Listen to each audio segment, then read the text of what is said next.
Chapter 2. My mother's death and the mystic amulet. My mother's greatest desire was the marriage of my elder brother. Ah, when I behold the face of Ananta's wife, I shall find heaven on this earth. I frequently heard mother express in these words her strong Indian sentiment for family continuity. I was about 11 years old at the time of Ananta's betrothal. Mother was in Calcutta, joyously supervising the wedding preparations. Father and I alone remained at our home in Bareilly in northern India, whence father had been transferred after 2 years at Lahore. I had previously witnessed the splendor of nuptial rites for my 2 elder sisters, Roma and Uma, but for Ananta, as the eldest son, plans were truly elaborate. Mother was welcoming numerous relatives, daily arriving in Calcutta from distant homes. She lodged them comfortably in a large, newly acquired house at 50 Amherst Street. Everything was in readiness: the banquet delicacies, the gay throne on which brother was to be carried to the home of the bride-to-be, the rows of colorful lights, the mammoth cardboard elephants and camels, the English, Scottish and Indian orchestras, the professional entertainers, the priests for the ancient rituals. Father and I, in gala spirits, were planning to join the family in time for the ceremony. Shortly before the great day, however, I had an ominous vision. It was in Bareilly on a midnight. As I slept beside father on the piazza of our bungalow, I was awakened by a peculiar flutter of the mosquito netting over the bed. The flimsy curtains parted and I saw the beloved form of my mother. "Awaken your father." Her voice was only a whisper. "Take the first available train, at 4 o'clock this morning. Rush to Calcutta if you would see me." The wraith-like figure vanished. "Father, father. Mother is dying." The terror in my tone aroused him instantly. I sobbed out the fatal tidings. "Never mind that hallucination of yours."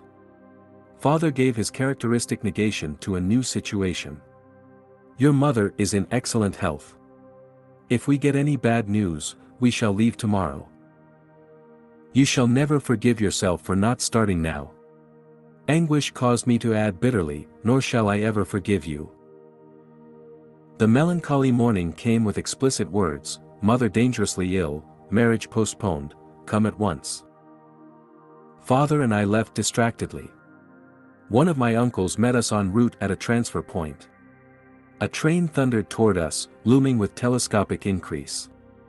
From my inner tumult, an abrupt determination arose to hurl myself on the railroad tracks. Already bereft, I felt, of my mother, I could not endure a world suddenly barren to the bone. I loved mother as my dearest friend on earth. Her solacing black eyes had been my surest refuge in the trifling tragedies of childhood. Does she yet live? I stopped for one last question to my uncle. Of course she is alive. He was not slow to interpret the desperation in my face. But I scarcely believed him. When we reached our Calcutta home, it was only to confront the stunning mystery of death. I collapsed into an almost lifeless state. Years passed before any reconciliation entered my heart. Storming the very gates of heaven, my cries at last summoned the Divine Mother. Her words brought final healing to my suppurating wounds. "It is I who have watched over thee, life after life, in the tenderness of many mothers. See in my gaze the 2 black eyes, the lost beautiful eyes, thou seekest." Father and I returned to Bareilly soon after the crematory rites for the well-beloved. Early every morning I made a pathetic memorial pilgrimage to a large sheely tree which shaded the smooth, green gold lawn before our bungalow. In poetical moments, I thought that the white sheely flowers were strewing themselves with a willing devotion over the grassy altar. Mingling tears with the dew, I often observed a strange otherworldly light emerging from the dawn. Intense pangs of longing for God assailed me. I felt powerfully drawn to the Himalayas. One of my cousins, fresh from a period of travel in the holy hills, visited us in Bareilly. I listened eagerly to his tales about the high mountain abode of yogis and swamis. Let us run away to the Himalayas. My suggestion one day to 𝑑𝑉𝒪, the young son of our landlord in Bareilly, fell on unsympathetic ears. He revealed my plan to my elder brother, who had just arrived to see father. Instead of laughing lightly over this impractical scheme of a small boy, Ananta made it a definite point to ridicule me. "Where is your orange robe? You can't be a Swami without that." But I was inexplicably thrilled by his words. They brought a clear picture of myself roaming about India as a monk. Perhaps they awakened memories of a past life. In any case, I began to see with what natural ease I would wear the garb of that anciently founded monastic order. Chatting one morning with 𝑑𝑉𝒪, I felt a love for God descending with avalanchic force. My companion was only partly attentive to the ensuing eloquence, but I was wholeheartedly listening to myself. I fled that afternoon toward Naini Tal in the Himalayan foothills. Ananta gave determined chase. I was forced to return sadly to Bareilly. The only pilgrimage permitted me was the customary one at dawn to the 𝒌𝒨 tree. My heart wept for the lost mothers, human and divine. The rent left in the family fabric by mother's death was irreparable. Father never remarried during his nearly 40 remaining years. Assuming the difficult role of father-mother to his little flock, he grew noticeably more tender, more approachable. With calmness and insight, he solved the various family problems. After office hours he retired like a hermit to the cell of his room, practicing Kriya Yoga in a sweet serenity. Long after mother's death, I attempted to engage an English nurse to attend to details that would make my parents' life more comfortable. But father shook his head. "Service to me ended with your mother." His eyes were remote with a lifelong devotion. "I will not accept ministrations from any other woman." 14 months after mother's passing, I learned that she had left me a momentous message. Ananta was present at her deathbed and had recorded her words. Although she had asked that the disclosure be made to me in 1 year, my brother delayed. He was soon to leave Bareilly for Calcutta, to marry the girl mother had chosen for him. One evening he summoned me to his side. "Mukunda, I have been reluctant to give you strange tidings." Ananta's tone held a note of resignation. "My fear was to inflame your desire to leave home. But in any case you are bristling with divine ardor. When I captured you recently on your way to the Himalayas, I came to a definite resolve. I must not further postpone the fulfillment of my solemn promise." My brother handed me a small box, and delivered mother's message. "Let these words be my final blessing, my beloved son Mukunda." Mother had said. "The hour is here when I must relate a number of phenomenal events following your birth. I first knew your destined path when you were but a babe in my arms. I carried you then to the home of my guru in Benares. Almost hidden behind a throng of disciples, I could barely see Lahiri Mahasaya as he sat in deep meditation. While I patted you, I was praying that the great guru take notice and bestow a blessing. As my silent devotional demand grew in intensity, he opened his eyes and beckoned me to approach. The others made a way for me. I bowed at the sacred feet. My master seated you on his lap, placing his hand on your forehead by way of spiritually baptizing you. Little mother, thy son will be a yogi. As a spiritual engine, he will carry many souls to God's kingdom. My heart leaped with joy to find my secret prayer granted by the omniscient Guru.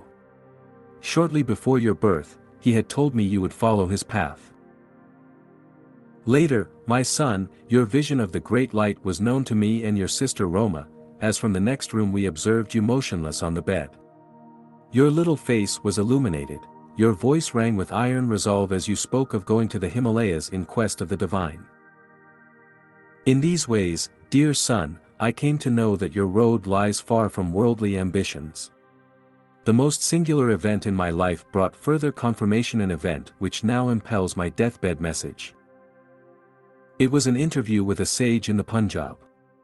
While our family was living in Lahore, one morning the servant came precipitately into my room. "Mistress, a strange sadhu is here. He insists that he see the mother of Mukunda. These simple words struck a profound chord within me. I went at once to greet the visitor. Bowing at his feet, I sensed that before me was a true man of God. "Mother," he said, "the great masters wish you to know that your stay on earth will not be long. Your next illness shall prove to be your last." There was a silence, during which I felt no alarm but only a vibration of great peace. Finally he addressed me again. "You are to be the custodian of a certain silver amulet. I will not give it to you today. To demonstrate the truth in my words, the talisman shall materialize in your hands tomorrow as you meditate. On your deathbed, you must instruct your eldest son Ananta to keep the amulet for 1 year and then to hand it over to your second son. Mukunda will understand the meaning of the talisman from the great ones. He should receive it about the time he is ready to renounce all worldly hopes and start his vital search for God. When he has retained the amulet for some years, and when it has served its purpose, it shall vanish. Even if kept in the most secret spot, it shall return whence it came." I proffered alms to the saint, and bowed before him in great reverence. Not taking the offering, he departed with a blessing. The next evening, as I sat with folded hands in meditation, a silver amulet materialized between my palms, even as the sadhu had promised. It made itself known by a cold, smooth touch.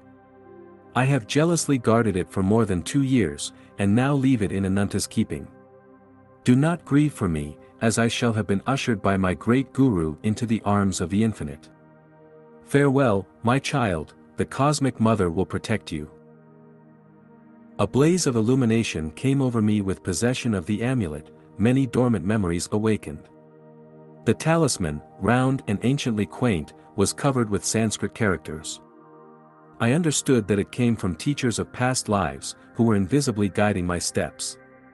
A further significance there was, indeed, but one does not reveal fully the heart of an amulet. How the talisman finally vanished amidst deeply unhappy circumstances of my life, and how its loss was a herald of my gain of a guru, cannot be told in this chapter. But the small boy, thwarted in his attempts to reach the Himalayas, daily traveled far on the wings of his amulet.